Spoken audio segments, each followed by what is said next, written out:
Akron will elect its first new mayor in nearly 30 years this fall, and today the editorial board of the Plain Dealer and the Northeast Iowa Media Group made an endorsement in that race. That's the topic for today's opinion show.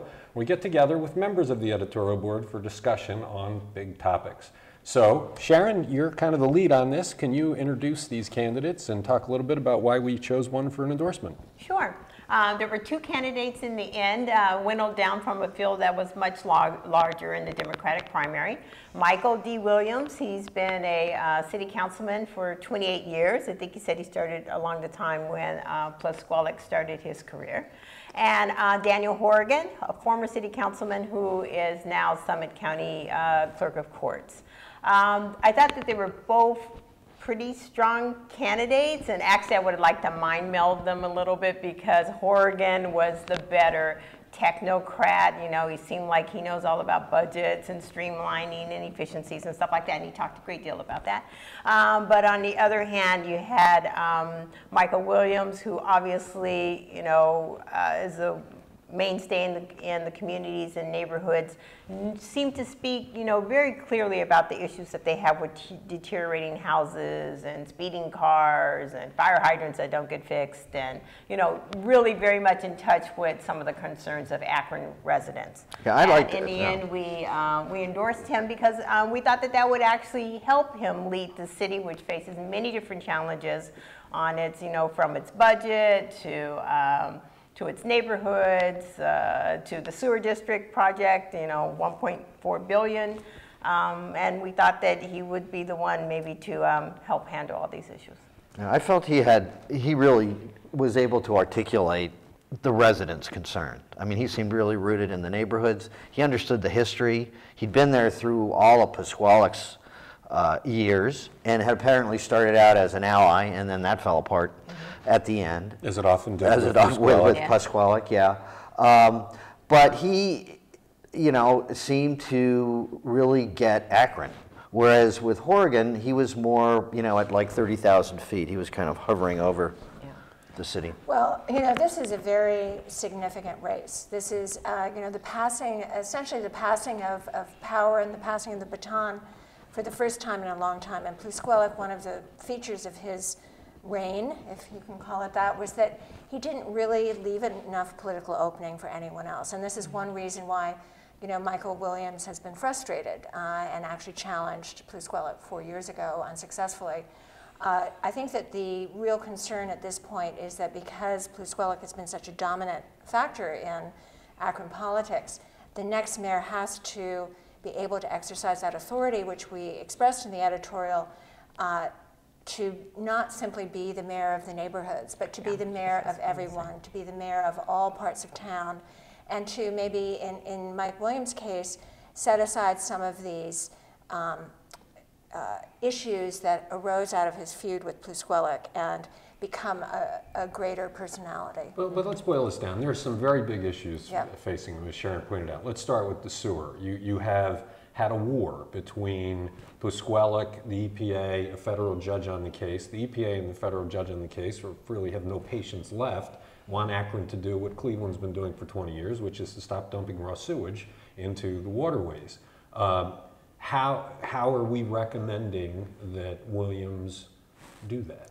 Well, I think this was actually a factor in our decision in favor of Mike Williams, is that he expressed more, you know, more realism than at least I was expecting about this, because this is going to be a big hit for people in the city of Akron. Essentially, Plisqualloch put off the day of reckoning by the feud that he promulgated with the EPA and the federal court, which was very counterproductive and I think destructive for a solution going forward. And this has made any attempt, which is what both candidates talked about, to negotiate longer term, you know, easier terms, kind of tweak it. It's going to be difficult to do that. So we do hope, and Mike Williams seems to understand the necessity of taking a more pragmatic approach, but we do hope that they're pragmatic enough, and that this hasn't been pushed off so much that the impact on the residents of Akron won't be, terrific because here in Cleveland we see the benefits of having a regional sewer district where you can spread the pain a little bit.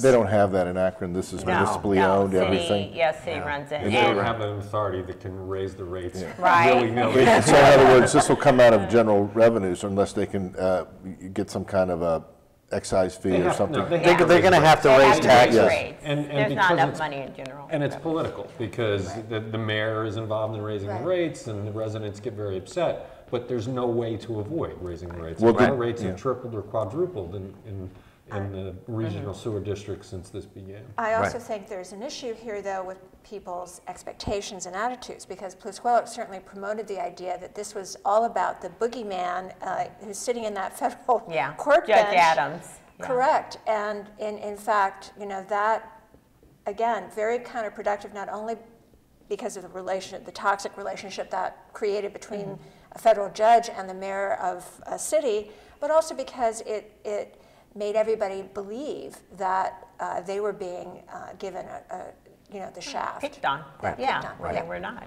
Let's move on to the budget. Sharon, I think they said they have a 2-week reserve. Well, that was Ohio Policy Matters who has said that they have a 2-week reserve, one of the lowest of the big cities here in Ohio. So it's pretty troubling.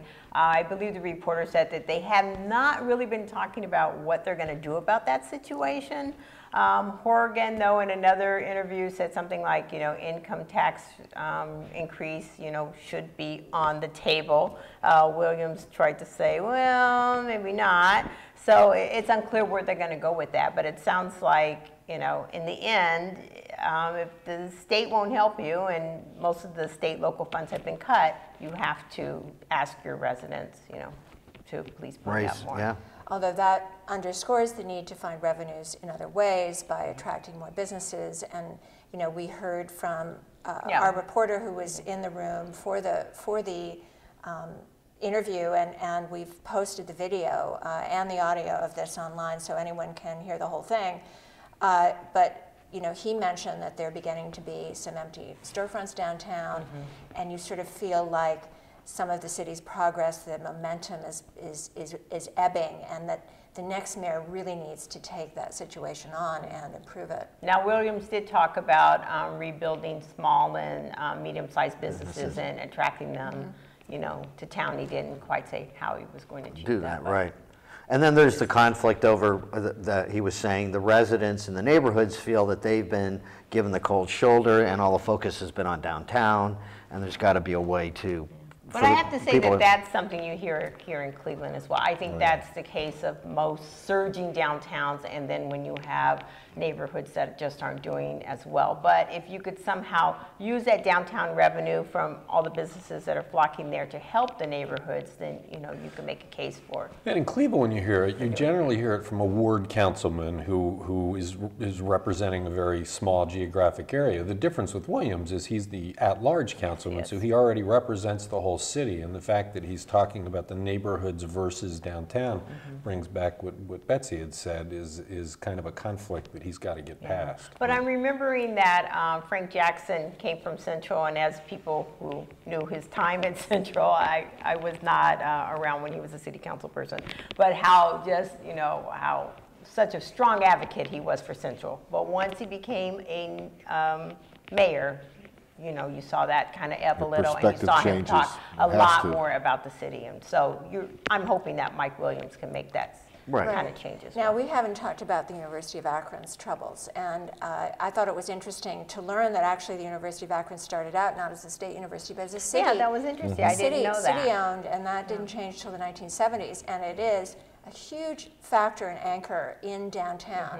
And if it is facing financial challenges, which we know it is, that's going to be an issue for the mayor. So we heard from both candidates that this is something they are concerned about and want to be at the table with the University of Akron as they make these decisions, which I think is wise. Yeah. And No, we're talking about this like it's a done deal with one of these winning, but the winner of this will face a Republican challenge. Sorry. Yes. Eddie Siplin, he's an attorney in Akron.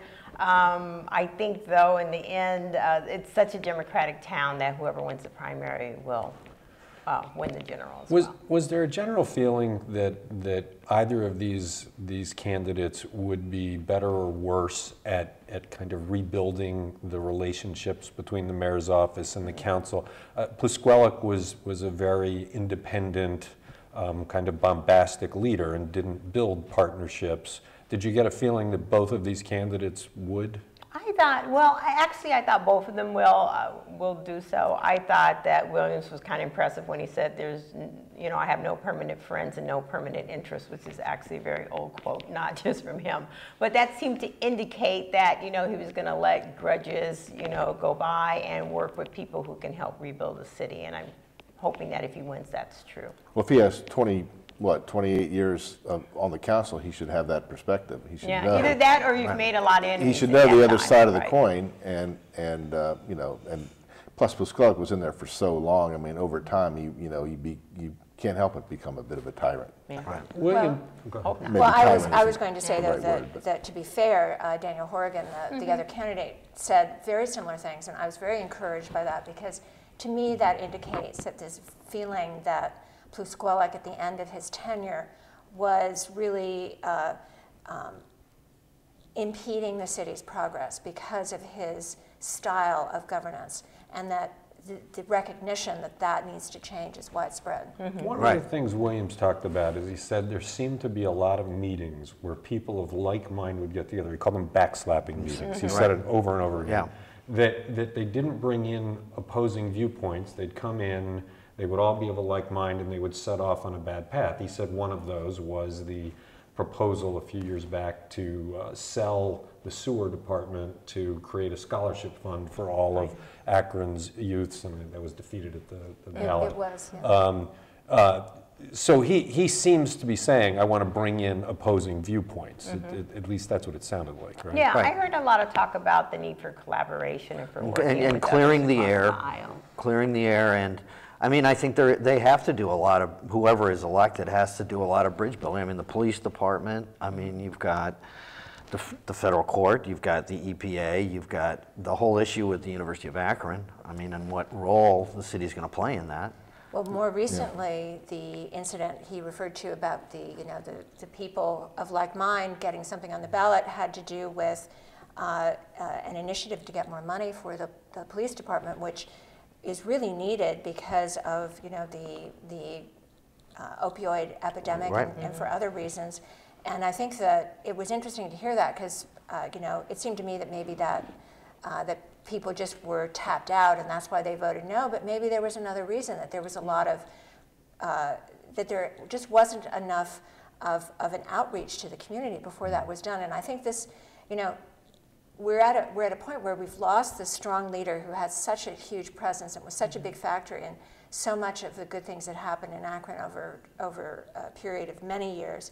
But maybe it is very important now to have somebody in the office who really knows how to reach out to the community and start building coalitions around the need to make some tough choices. Going back to the University of Akron, and the role that they play in downtown and in Akron in general, they have a new president there, and he's shaking things up, and he's made some cuts and so forth, and that has an effect on downtown Akron. And